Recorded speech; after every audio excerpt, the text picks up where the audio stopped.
На проезжей части нельзя ездить на велосипедах. На желтый свет надо приготовиться на движение.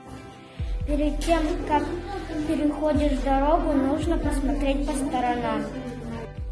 На дорожном движении надо идти на зеленый цвет.